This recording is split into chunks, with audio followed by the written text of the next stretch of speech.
Hello दोस्तों, स्वागत है आपका अपने ही यूट्यूब चैनल किस्से कहानियों की ऑडियो लाइब्रेरी पर। दोस्तों, आज की कहानी का नाम है मृत्यु अदृश्य क्यों। अच्छा, इससे पहले कि हम कहानी की ओर आगे बढ़ें, मेरी आपसे विनती है कि यदि आपने अभी तक इस चैनल को सब्सक्राइब नहीं किया है तो कृपया सब्सक्राइब जरूर कर लीजिएगा। तो चलिए शुरू करते हैं आज की कहानी।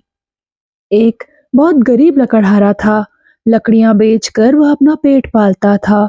एक दिन हमेशा की तरह उसने जंगल से ढेर सारी लकड़ियां काटी और उनका काफी बड़ा गट्ठर पीठ पर लाद कर घर चल दिया। रास्ते में उसे प्यास लगी तो झरने के किनारे उसने लकड़ियों का ढेर पीठ से उतारा और ठंडा जल पीकर सुस्ताने बैठ गया। जरा देर बाद ही उसने लकड़ियों का गट्ठर फिर अपनी पीठ पर लादना चाहा तो वह उसे उठा ही नहीं पाया। उसने कई बार प्रयास किया, परंतु जब वह हार गया तो निराशा में उसके मुंह से निकल पड़ा, लोग पता नहीं क्यों जीना चाहते हैं, मुझे तो मौत भी नहीं आती। इसी के साथ एक काला कलूटा भयंकर शक्ल वाला अजनबी उसके सामने आ खड़ा हुआ और गरजते हुए बोला, तुमने मुझे कैसे याद किया? अचंभित होकर कांपते हुए वृद्ध लकड़हारे ने कहा, भाई, मैंने तो तुम्हें नहीं बुलाया, मैं तो तुम्हें जानता भी नहीं। इस बात पर अजनबी ने ठहाका लगाया और बोला, मैं मृत्युदूत हूँ, जिसे तुमने जरा देर पहले याद किया था। इस पर भी जब लकड़हारे को उसकी बात का विश्वास नहीं हुआ, तो अजनबी ने उसे यह दिखाने के लिए कि वह वास्तव में मृत्युदूत ही है, पास ही नहा रही एक महिला की ओर इशारा कर कहा, देखो, इसकी मृत्यु का समय आ गया है। और इसी के साथ उसने वहीं खड़े खड़े एक बड़ा पत्थर उसके ऊपर फेंक दिया। महिला ने पत्थर लगते ही दम तोड़ दिया। अब तो लकड़हारे को मानना ही पड़ा कि वह अजनबी वास्तव में मृत्युदूत है। हकलाते हुए लकड़हारे ने उसे बताया कि लकड़ी का गट्ठर न उठ पाने पर उसने कुछ उल्टा सीधा कह दिया था, लेकिन वह मरना कतई नहीं चाहता है।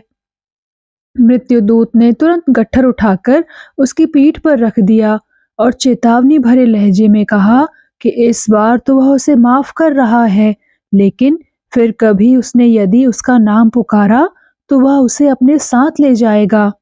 लकड़हारे ने भी तुरंत मृत्युदूत से माफी मांगी और मौके का फायदा उठाते हुए उससे पूछा कि वह अभी कितने दिन और जिएगा।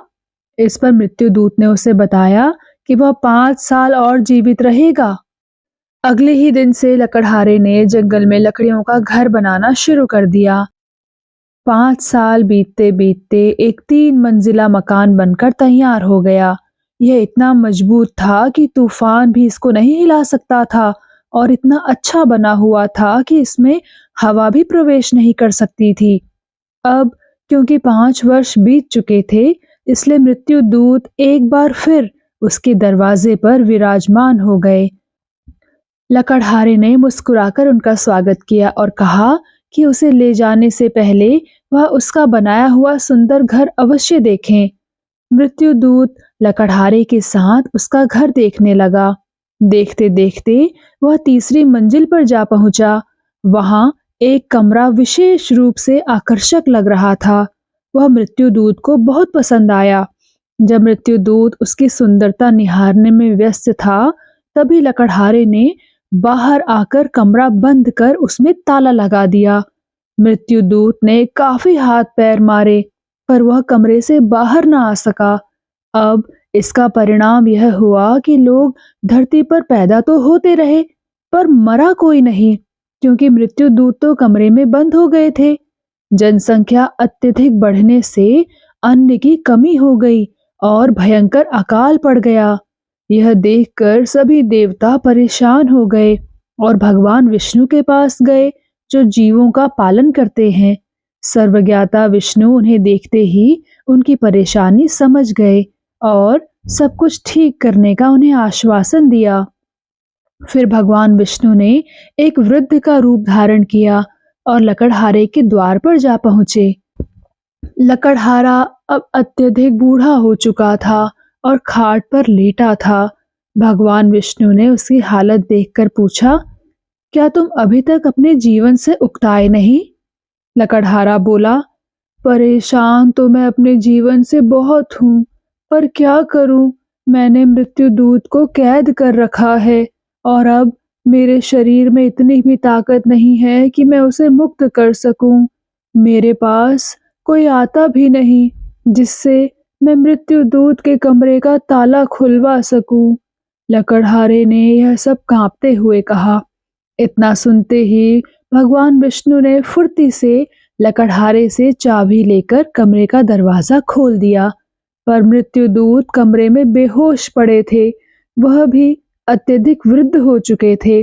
भगवान विष्णु ने जल की कुछ बूंदें उनके मुंह पर छिड़की तो वह उठ बैठे, पर इसी के साथ मृत्युदूत बड़े करुण स्वर में भगवान विष्णु के सामने हाथ जोड़कर बोले, भगवान, मैं और कोई भी जिम्मेदारी वहन करने को तैयार हूँ, पर अब मैं लोगों को मारने का काम नहीं करूंगा। देखिए लकड़हारे ने मेरी क्या दशा कर दी है। भगवान विष्णु ने मंद मंद मुस्कुराते हुए कहा कि अरे भाई, इसमें इतना परेशान होने की क्या बात है? मैं तुम्हारी समस्या का समाधान किए देता हूँ। आज से तुम अदृश्य रहोगे। तुम तो लोगों को देख पाओगे, पर तुम्हें कोई नहीं देख सकेगा। बस उसी दिन से मृत्यु अदृश्य होने लगी। तो दोस्तों, कैसी लगी आपको ये कहानी? कृपया कमेंट सेक्शन में आकर जरूर बताइएगा। मैं मिलूंगी आपसे ऐसी ही किसी और कहानी के साथ। तब तक के लिए धन्यवाद।